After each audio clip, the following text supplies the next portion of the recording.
según las explicaciones que he recibido, en la China los castillos tenían corredores muy angostos.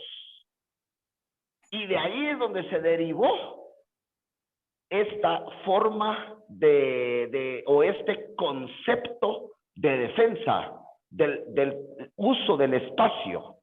Shigan, yo no conozco Okinawa, pero por ejemplo, si se recuerda cuando fuimos a Kamakura y fuimos a Odawara, al castillo de Odawara, eran estrechos los pasillos. ¿Se acuerda que fuimos a un castillo en Odawara? Sí, correcto. Es que era la forma de construcción, ¿verdad? Como un monasterio. Ellos, como estaban en constante peligro, pero mire, vamos a hacer aquí algo, Gerson. Vamos a entender lo siguiente. El Odawara es un castillo de samurái, de un samurái. Sí, muy bonito. Sí, pero recordemos que los samuráis eran soldados. No, los samuráis nunca hicieron karate. O sea, no se puede vincular la cultura del samurái con la cultura del karateca. Shigan, pero ellos hacían como defensa personal o judo, ¿qué era lo que hacían ellos? Mire, los samuráis tenían 18 artes marciales que ellos aprendían y tenían que dominar. Entonces no karate. No había karate. No. Voy a hacer aquí judo. No, tampoco.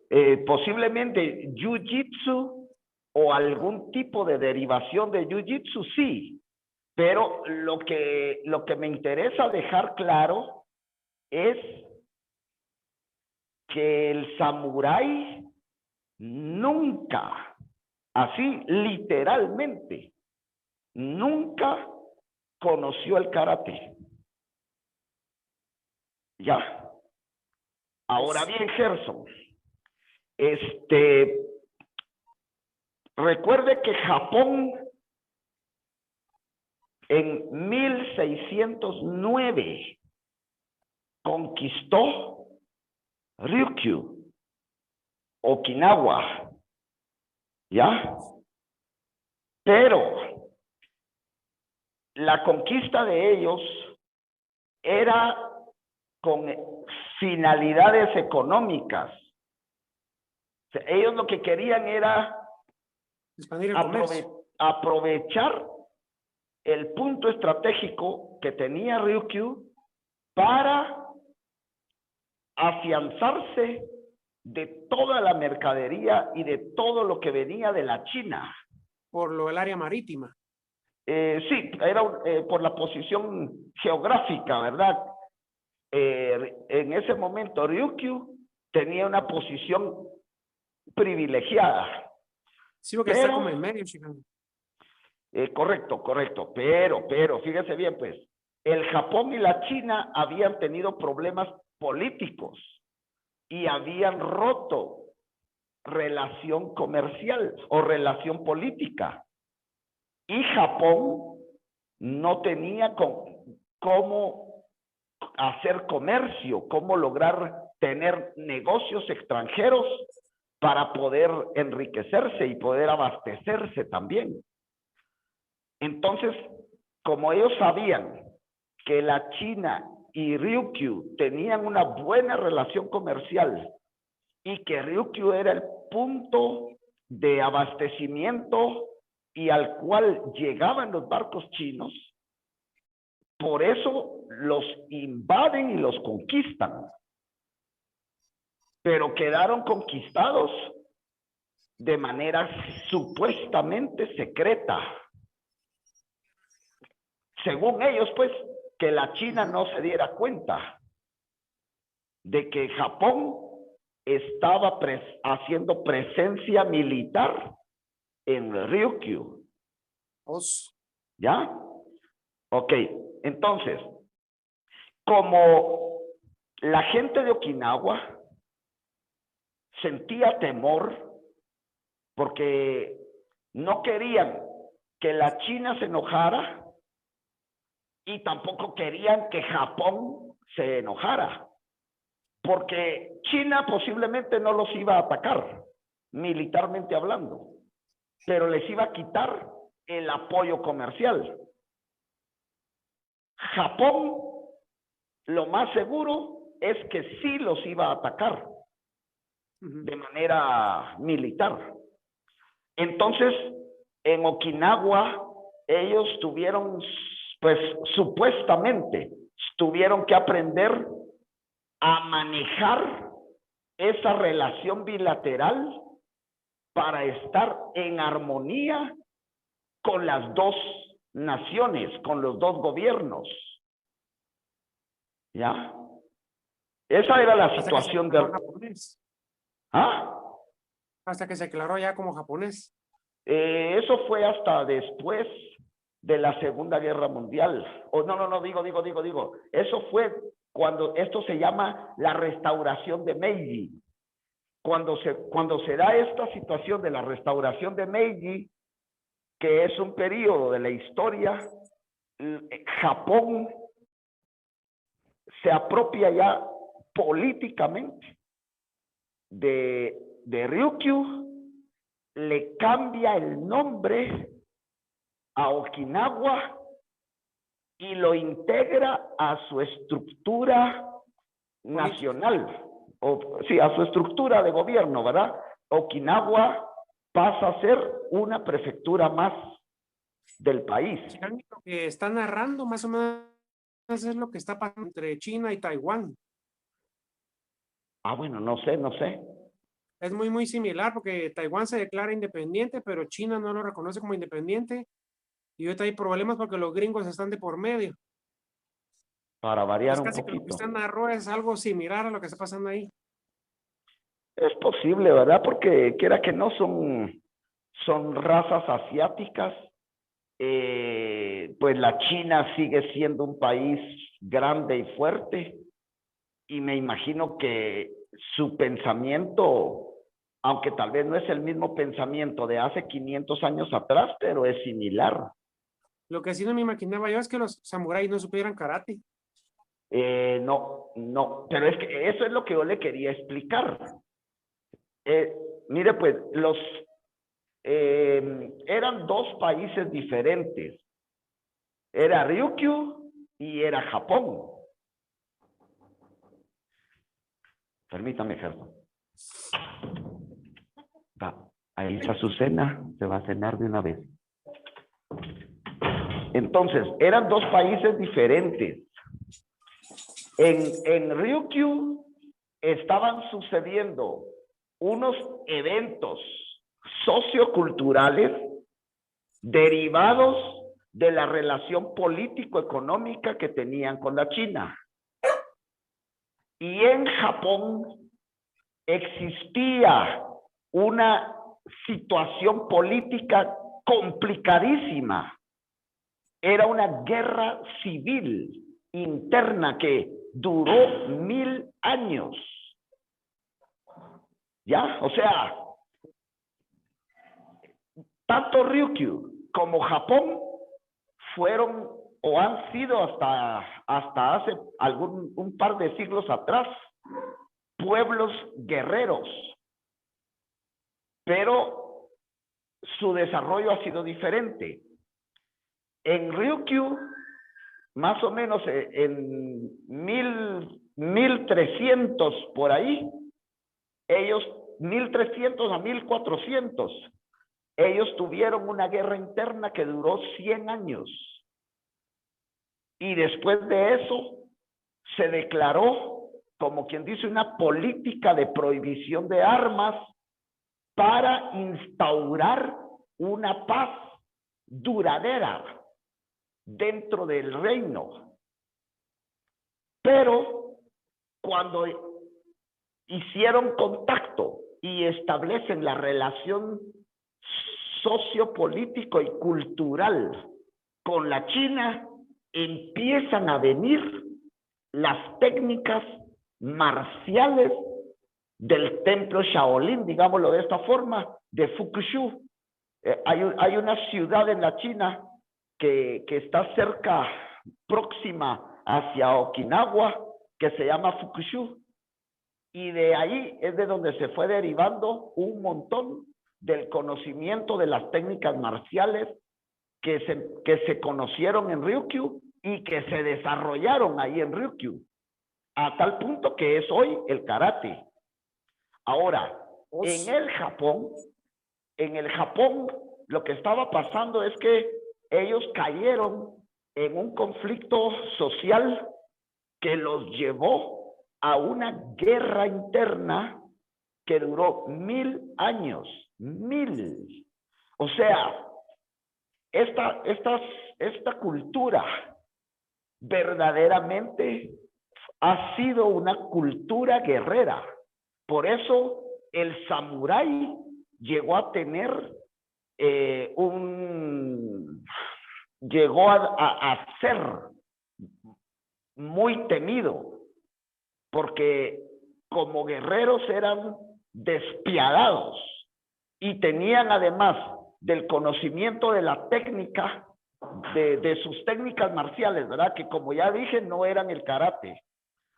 Tenían conocimiento de sus técnicas marciales y dominio a tal punto que eran unas fieras. O sea, ellos no conocían el temor ni a matar ni a morir. ¿Ya? O sea que el castillo de Odawara era de... Sí, sí. O sea que normalmente mire, no me acuerdo ahorita de quién de los samuráis era el castillo de Odawara, pero así hablándole muy a grandes rasgos, llegando hacia los 1500, más o menos en el año 1500 para adelante, hubo 3 samuráis que fueron los que lograron unificar el país. Y el primero que entró en acción en este proceso se llamaba Oda Nobunaga. Oda Nobunaga él subió a ser el jefe de su clan cuando muere el papá, pero era un clan sumamente pequeño. O sea, era un clan insignificante dentro de Japón. Pero esta persona, además de que como guerrero era excelente, era un estratega.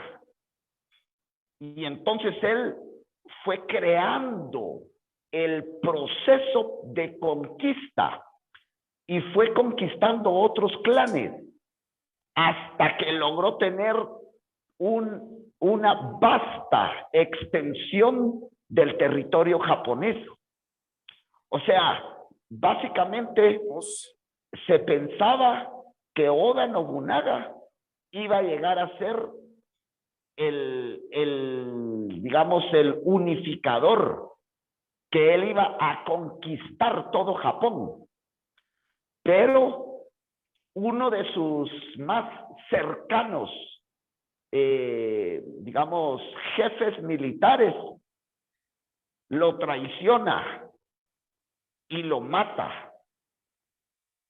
Entonces, aquí se trunca el camino de Oda Nobunaga y le toca a otro de los samuráis que ya estaba dentro de todo este proceso continuar con los planes de unificación o de conquista. Bueno, es una historia larguísima, ¿verdad? Es una historia bien larga, pero a lo que tal vez salga del tema, pero eso tendrá que ver con ahora que mencionan la mafia de los yakuza, o no, eso es otro rollo. Sí, eso es después, eso es mucho, mucho después. Ok, ahí hablan hasta de clanes y de familias también. Sí, sí, lo que sucede que, mire, pues cuando se logra la unificación de Japón, porque más o menos en el 1600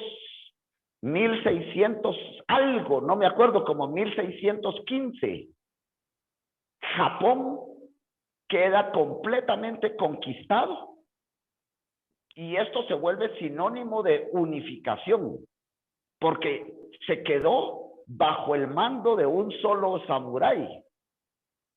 Entonces, Fue el que a lo traicionó, largo... No. Digamos, no fue el que traicionó a Oda Nobunaga. Pero permítame, mire pues.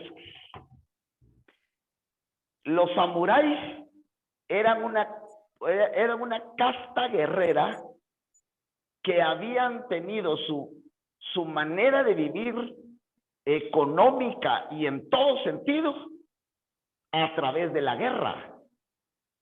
O sea, el samurái se ganaba la vida a través de la guerra.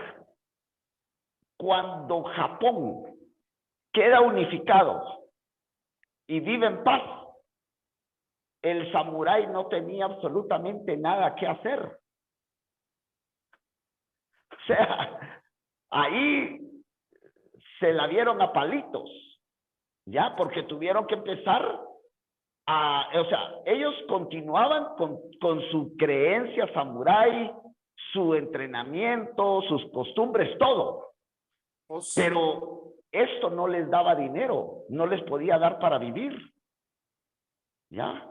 Y fue un problema a lo largo de varios siglos, sin tener exactamente un camino económico. Entonces, exactamente, entonces lo que sucede es que Japón queda cerrado al mundo durante 260 años. ¿Ya? Bueno, la cosa es que entre estos, los samuráis, algunos se dedicaron a la agricultura, otros se volvieron fervientes practicantes del Zen, otros se fueron al vicio, no sabían qué hacer, pues.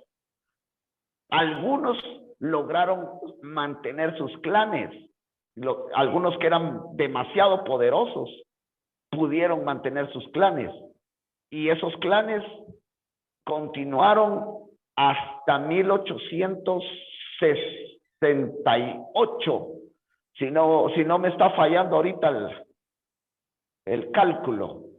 1868 es cuando se da la restauración de Meiji. Esto fue un movimiento político que se motivó a través de la visita del Comodoro Perry, una persona estadounidense que tenía la misión de abrir las fronteras japonesas, ¿verdad?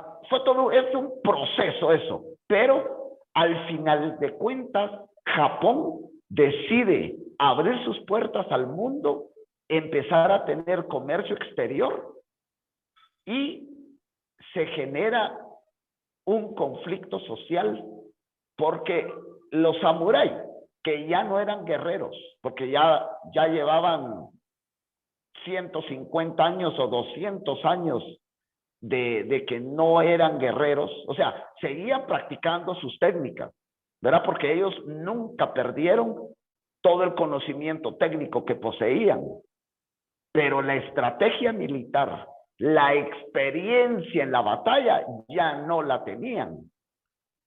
Sin embargo, cayeron en un problema interno. No lo habían aplicado. ¿Cómo? Ya no habían aplicado sus técnicas porque no tenían con quién pelear. Bueno, digamos que era el entrenamiento de ellos, era como el nuestro hoy en día. ¿Ya? Lo que ellos habían perdido completamente era la capacidad estratégica. O sea, pensar cómo vencer al oponente, cómo vencer al ejército opositor. ¿Ya? La experiencia en el campo de batalla ya no la tenían. ¿Ya? Sin embargo, como le digo, se meten en un conflicto social y hay una gran guerra interna, pero porque se hicieron dos grupos. El grupo de samurái que estaban a favor de que Japón abriera sus puertas al mundo y el grupo de samurái que conservaban su posición tradicional. Los conservadores y los liberales. Veámoslo de esa forma, ¿verdad? El asunto es que los conservadores perdieron y Japón quedó abierto al mundo. Por ahí más o menos se empieza a derivar el asunto de los yakuza. O sea, no le voy a decir datos exactos porque lógicamente yo no conozco la historia de los yakuza al 100%, pero lo que sí es cierto es que esta gente se derivó de los samuráis que no sabían qué hacer para sobrevivir. ¿Ya? Entonces, los yakuza también han sido gente de conocimiento marcial, pero normalmente hacían negocios ilícitos. ¿Ya? Ese es el asunto de los yakuza. Trabajos privados, digamos. Sí, a todo lo que pudiera tener que ver con un trabajo ilícito, delincuencia, de repente, pues, ahorita, hoy en día, tal vez el tráfico de drogas, bueno, saber, ¿verdad? Saber, porque ese es un mundo extraño para nosotros. No, de eso prácticamente no se habla mucho. Ha de haber información. Si uno se pone a buscar, hoy en día se encuentra.